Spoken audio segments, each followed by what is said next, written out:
Terrific Tuesday, everybody. We are back. It's Moving the Chains podcast. This guy, Sammy the Man McIntyre, we are back. Moving the Chains podcast. Before we start, do not forget to hit that like, slam button on everything. Hope, subscribe, do whatever you got to do to support this podcast. I greatly appreciate it. So today, we have been going over, we did all the AFC division predictions. We're going to the NFC from here on out. So I want to touch on the NFC East today. And then I also want to dive into Bill Belichick and that North Carolina mess. Mike Lombardi, his boy, he's out. Administrative leave. But is it administrative leave? My thinking phase is going on, but I smell something very fishy in the air. Smell some bullshit. But I want to dive into that. So I want to go start off at the top. So, Bill Belichick, 74-year-old, 7-time Super Bowl champion, who I'm not a big fan of. I think he's kind of a curmudgeon-y asshole. Be that as it may. Maybe that's why Brady, as I mentioned yesterday's podcast, is deciding to kind of act out because he's got his thumb pushed down by Belichick all those years up in New England. But now, Belichick takes his 24-year-old girlfriend or whatever it is. She must have that wop. I don't know what it is. But, be that as it may, his homie, Mike Lombardi, administrative leave. And I think it's a witch hunt.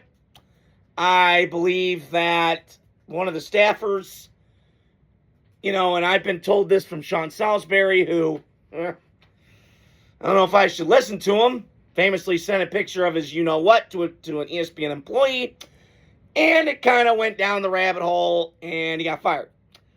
But, be that as it may, he knows Mike Lombardi a little bit. He's very passionate, like I am.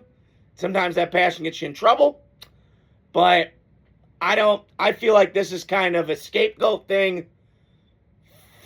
Find the guy that, it's just a mess.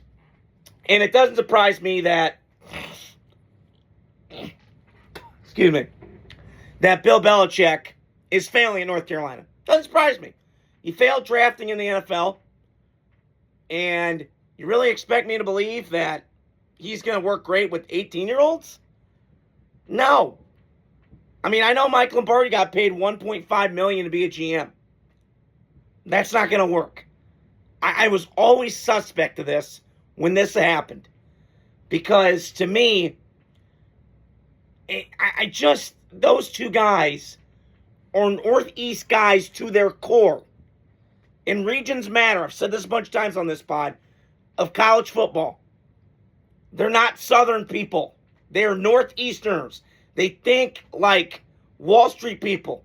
Kind of cutthroat. Kind of assholey. And that's not them. I mean, we'll see. I've heard some rumors. Pete Damel does ESPN for college football. He's like, yeah, man, they did great in the transfer portal. And, okay. A lot of teams do great in the transfer portal. How does it work out? So, I have my doubts in North Carolina. I just hope there's certain people I root against. Belichick's one of them. He just is. And it doesn't surprise me. Like, you really thought that he was going to work in North Carolina? North Carolina, historically, is a basketball school. They're not a football program. They put guys in the league. Julius Peppers and, Mitch Trubisky, went. And Akeem Nicks. And they put guys in the league. But I think North Carolina, top of my head, I think basketball. Tyler Hansborough. Roy Williams. Oh, shut fucking on. That's what I think of. And Michael Jordan. So, I just have a hard time with this. And I just had to laugh. I couldn't help but not laugh with this story. And I was reading about it before I hopped on here. But it's administrative leave. He didn't get fired. Now, this is a setback for this program. Because they're still trying to get the football thing figured out down in North Carolina. So you got to wonder if it drags out past August 21st, then we got a problem on our hands. But if it doesn't, then it's all right, whatever. So really curious to see how that story unfolds. So that's just my 2 cents on it. But I also want to touch on, second part of this pod today, is I want to touch on the NFC East. So last year, the Philadelphia Eagles won this division, but it was an ugly way to win it. And a lot of drama. Jalen Hurts, A.J. Brown, lost at home to the divisional round to the 49ers, which is kind of a sneaky, low-key good rivalry going back to the 90s. But it's a clean slate now in Philadelphia. Gone is A.J. Brown, which I think they're going to miss tremendously. I know they brought guys in, but to replace that guy's skill set is going to be hard to find. Excuse me. A guy that's 6'1", close 6'2", 225, with his type of ability. I know he was emotional. I understood that he was a pain in the ass. I didn't see it that way. I just think he was willing to say shit that not a lot of people wanted to. Because we live in a world now where everybody's afraid of shit. And I could be that at times too. But I'm fascinated by this team. Because they're still talented. They're one of the best talented teams. Saw Jalen Carter got his big-ass contract today. I'll touch on that in a couple days because I got to let that shit simmer. But my point is, are we sure Jalen Hurts is it? Because I'm still skeptical. I'm not the biggest fan. I know he's not a galvanizer, and I heard that. Okay, got it. Most guys are unique. Peyton Manning's, your Tom Brady's, your, in terms of leadership for quarterbacks. But I have a hard time. Sean Mannion's offense, Jalen Hurts. I have a hard time with it. I think this is going to be like Titanic fall. And I think Sirianni could be gone, and I think Jalen Hurts could be gone. Now, people say, well, you can't get rid of that contract. Yeah, you can. Denver did it with Russell Wilson. They're still eating that dead money. Shit. And they were in the AFC Championship game last year. So, I'm not buying that for a second. So, that's my thing with the Eagles. The Cowboys, on the other hand, that's more fascinating, and that's who I would pick to win this division this year. I hate saying it, but I got a feeling they might win it. Because Dak Prescott, been there, done that. The weapons are back. George Pickens, CeeDee Lamb. Javonte Williams got his money. Their offensive line's really good. The defense just needs to be middle of the pack average. Because they might go on a run. I'm not saying, go to a Super Bowl, but Dallas can make the playoffs and make some noise. Now, easier said than done because I've seen this movie. Great in the regular season, shitty in the playoffs. I've seen it. And Dak has not played well up to that point. But I will say this. Brian China never did a good job. Their offense could put up points. That wasn't the issue last year. Their defense couldn't stop a nosebleed. Couldn't stop you or me from running down the street. So, they brought in Caleb Downs. They drafted him. They have Overshown. Rashawn Gary. Kenny Clark, Quinn Williams, they got dudes everywhere on defense. But it just comes down to, is the defense good enough? Because the offense is good enough to win games. Dak's a great quarterback. I think Dak's really good. And when he's upright and he's good, Dallas wins 12. They won 12 games 3 years in a row. So, I know they lost 2 home playoff games. The Niner won and then the Packer won. But Dallas can do whatever they want. I just think, to me, I trust them a little more than Philly right now just because I have a veteran quarterback. I have a really good team.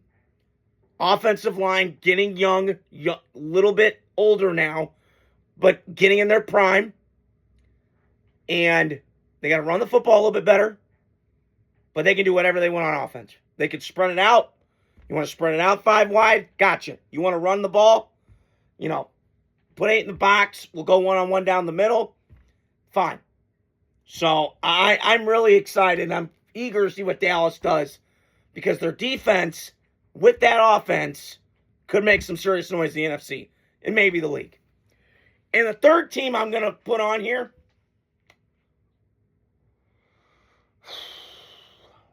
this is a tough one for me because I'm splitting hairs.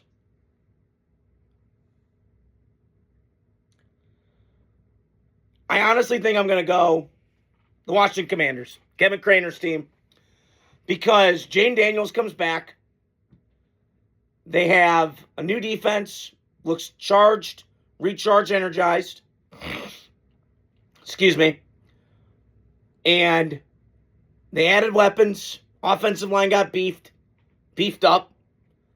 And they got Sonny Styles now. So their defense is going to be a lot faster and a lot quicker than it was last year.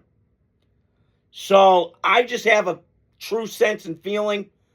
The Commanders, to me, are more on track right now than I would say the Giants. And I'll get to the Giants in a second. But to me, with the Commanders, I feel like, okay, yes, last year was a down year. No disputing that. It was hard to watch.